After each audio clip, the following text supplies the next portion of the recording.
Então vamos lá. Seguindo aqui, né, na nossa parte de hipertensão, tá?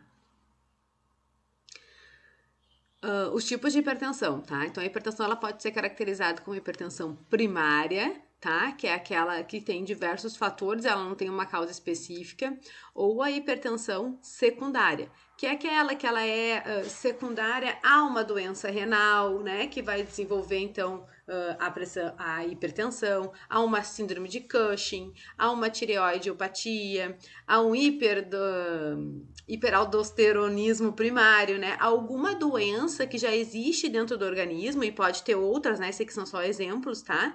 E que vão levar à hipertensão, tá? Então, que não é que a pessoa tenha uma história familiar de hipertensão, não é que ela tenha uma vida sedentária, né? Ou que ela tenha uma alimentação inadequada, mas sim que outras doenças levaram ao quadro de hipertensão. O que é a hipertensão, então, né? É quando o vaso tem uma vasoconstrição, né? E a pressão dentro do vaso, do sangue que está fluindo ali, está maior do que ele suporta, do que as paredes do vaso suportam, tá? Então, tem algumas doenças que vão acabar levando a isso, tá?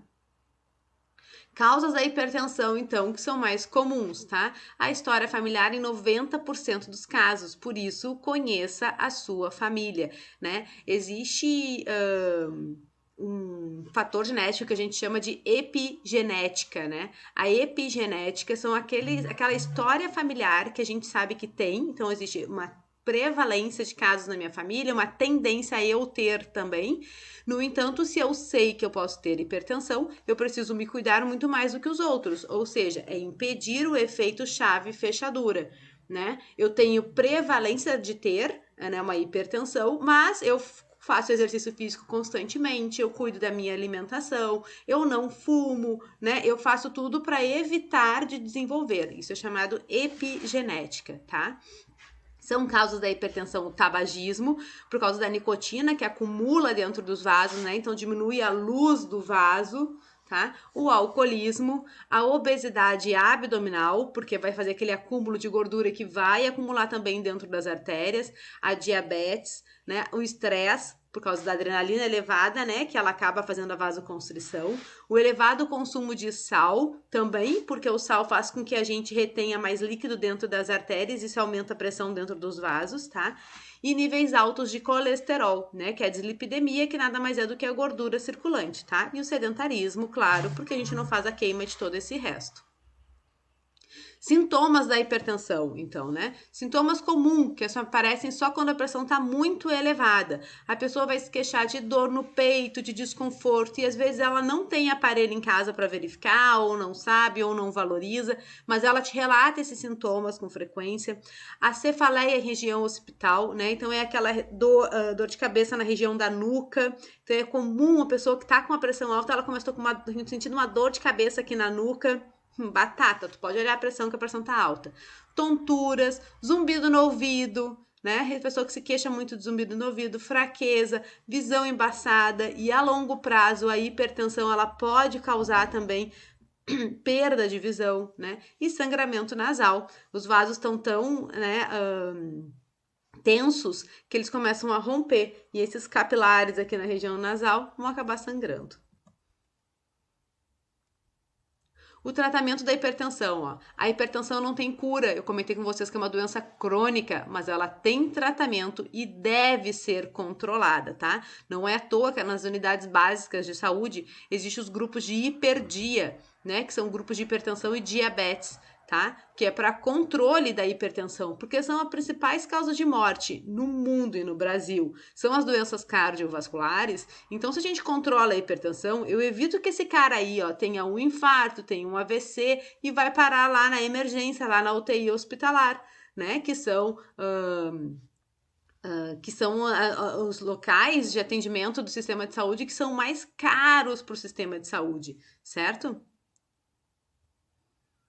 Então, o tratamento, ele pode ser medicamentoso ou não medicamentoso, tá? As pessoas que têm, estão no início, né, de uma hipertensão, estão ali numa hipertensão estágio 1, né, conseguem ainda, a primeira tentativa vai ser o não medicamentoso, para tratar as causas, né? Então, fazer controle da pressão arterial constantemente para avaliar se tratando a causa, por exemplo, parar de fumar, fazer um pouco de atividade física, melhorar a alimentação, se isso vai regular a pressão dela, tá?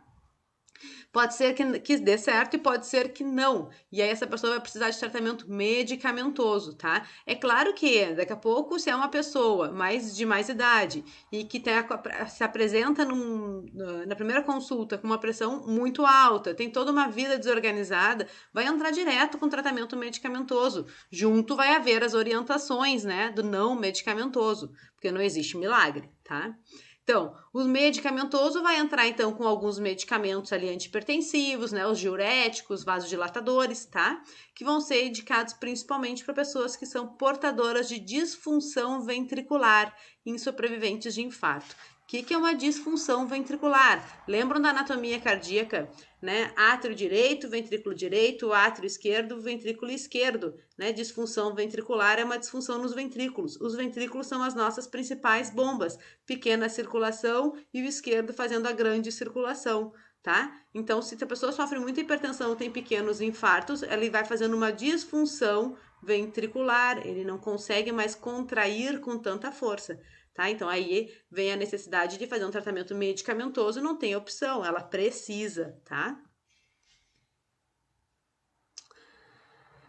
Então, aí são dicas para prevenir a hipertensão, depois vocês deem uma lida, né? Mas 26 de abril é o Dia Nacional de Prevenção e Combate à Hipertensão Arterial, né? Justamente pelas doenças cardiovasculares serem as que mais matam no Brasil, tá? E quando a gente vai considerar uma crise hipertensiva, vai ser quando tem um aumento súbito, né? Quando de repente a PA, que é a pressão arterial, né, se manifesta com os níveis de 180 por 120 ou 18 por 20, né, conhecido popularmente. Quando está acima de 18 por 20, é uma crise hipertensiva.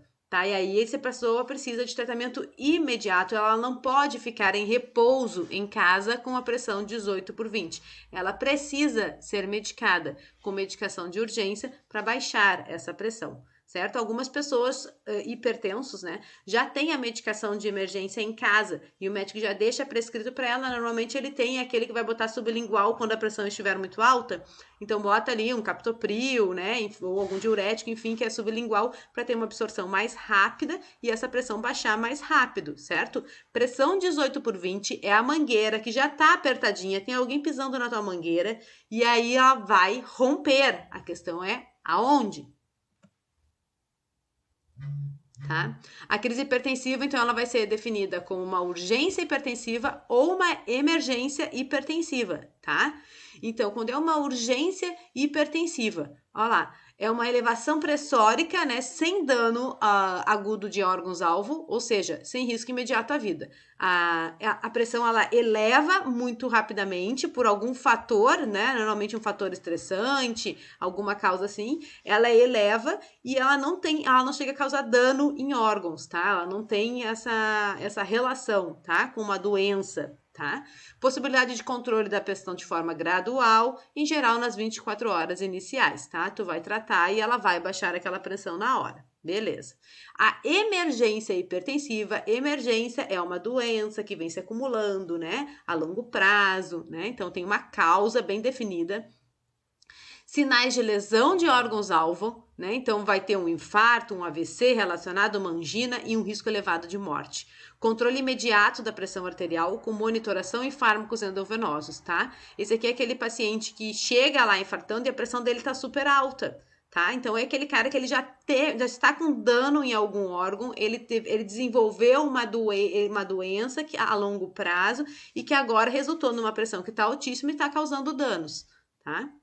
Ele precisa ser controlado imediatamente, tá? Aqui alguns dados, depois vocês leiam com calma aí, tá? Relacionado, então, a hipertensão arterial, tá? Enquanto que ela é responsável aí pelas doenças, enfim. Um resumão. Vamos falar um pouquinho de infarto, então, tá? O que é o infarto? Olha lá. O infarto, quando a gente fala de infarto puramente, usar somente a palavra infarto, vocês têm que entender que nós estamos falando de obstrução de um vaso sanguíneo, Ponto. Isso é o infarto. O infarto pode acontecer aonde, Ana? Só no coração? Não. Infarto pode acontecer no cérebro, e nós vamos chamar de AVC. Ele pode acontecer nas pernas, e nós vamos chamar de trombose, não é? Isso são infartos, tá? Quando a gente fala infarto agudo do miocárdio, é porque aí sim nós estamos falando do músculo cardíaco. Aí nós estamos falando do infarto popularmente conhecido, tá? Então, olha lá, é a morte de parte do músculo cardíaco devido a um bloqueio de sangue e oxigênio, tá? Então, dependendo da coronária, né, que são as artérias que irrigam o coração, qual delas que tá tendo que tem uma obstrução, olha lá, ó, tá? Ela vai infartar o demais, obstrução de um vaso sanguíneo, certo? Ela obstrui a passagem de sangue para o restante das coronárias. A questão é qual coronária foi afetada. Se a gente pega uma dessas coronárias que são mais importantes, eu tenho outras imagens que vão ficar mais claras, tá? As consequências desse infarto vão ser maior. Uma coronária grande, uma coronária circunflexa, por exemplo, a coronária direita, que são as maiores, né? Elas vão acabar causando aquele infarto que a gente chama de infarto súbito, né? Que é aquele infarto que o cara para na hora, sabe? Tem uma parada cardíaca na hora. Quando ele tem um infarto já nas ramificações, então, nessas partes aqui, nas coronárias que são menores, né? Que são pontos menores, são mais ramificadas, é aquele cara que vai sentir uma dor, um desconforto no peito. Tem gente que nem valoriza, demora a valorizar, vai até uma emergência, conversa, tu consegue fazer, né? Um histórico, uma anamnese, papapá, né? Esse daqui é o cara que teve um infarto numa coronária menor, numa ramificação menor, tá? Mas aí vai depender muito da localização, tá? Tudo é infarto, tá? Então, olha lá, o que o infarto faz? Obstrução de um vaso sanguíneo, certo? Lembrem disso. Então, obstruiu, tudo que está para baixo fica sem irrigação sanguínea. O que não tem irrigação sanguínea não tem oxigenação. O que não tem oxigenação é uma necrose tecidual, tá? Morte do tecido, que é o que a gente chama de isquemia, tá? Outra imagem, não sei se fica clara aí para vocês, tá? Mas essa aqui é uma peça, né? De um coração, e aqui dá pra enxergar que tem um infarto, porque tem uma necrose. Vocês conseguem enxergar que ele tá tem uns pontos pretos, né? Claro que é uma ramificação menor, mas dá para identificar ali que ele tá com uma coloração diferenciada.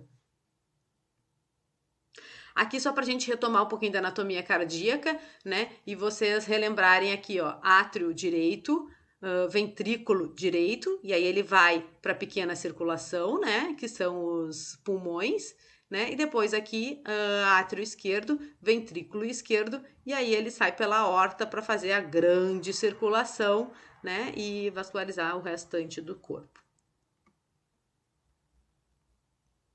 Aqui, essa imagem é boa. Olha ali, ó, pra gente ver as ramificações, tá? Então, aqui, coronária direita. Olha só, se é uma obstrução de uma coronária direita, que ela é mais calibrosa, né? Claro que ela vai obstruir muitas coronárias para baixo, né?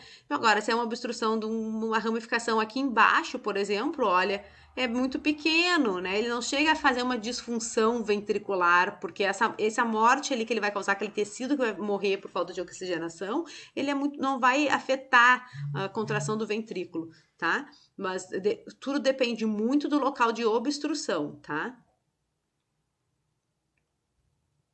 Aqui também, né, pra gente conseguir olhar de um outro ângulo também, aqui, ó, a coronária direita, né, aparecendo bem aqui, para vocês conseguirem avaliar o quanto que ela irriga, o quanto ela é responsável, né, pelo músculo cardíaco. Aqui para conseguir mostrar uma placa de ateroma, né, que é o acúmulo de gordura. Olha ali, ó. Né? Então, assim, a gordura ela não fica só por fora, né? Todo o tecido adiposo tá aqui fora, mas o organismo ele tenta nos salvar, lembra que eu sempre comento isso? E quando ele tenta nos salvar, ele tenta absorver essa gordura para conseguir eliminar. Como é que ele vai querer eliminar? Ele tenta eliminar pelo intestino, pela urina, né? Então ele começa a absorver aqui pelas artérias para tentar puxar um pouquinho e jogar na corrente sanguínea. E isso vai causando então as placas de ateroma, olha ali, ó. E aí vai obstruindo a passagem de sangue. Agora imagina se vem junto aqui, sei lá, sofreu uma queda e aí uma queda causa um hematoma interno, enfim, vai criar alguns coágulos e que normalmente esses coágulos, eles vão passar bem tranquilos aqui no meio desse vaso, ó. Tá? E vão ser, né, depois eliminados. Mas aí quando esse coágulozinho vem vindo e ele tá maior do que essas células circulantes, né, ele não tem espaço para passar aqui e aí ele vai causar uma obstrução aqui. tá? Então, isso pode ser um fator, né? Como também pode ser que essa placa vá crescendo, essa placa de ateroma aqui, até que ela chegue ao ponto de obstruir 100% do vaso, tá? Olha aqui também, ó, demonstrando as placas de ateroma, tá? Então, isso aqui é uma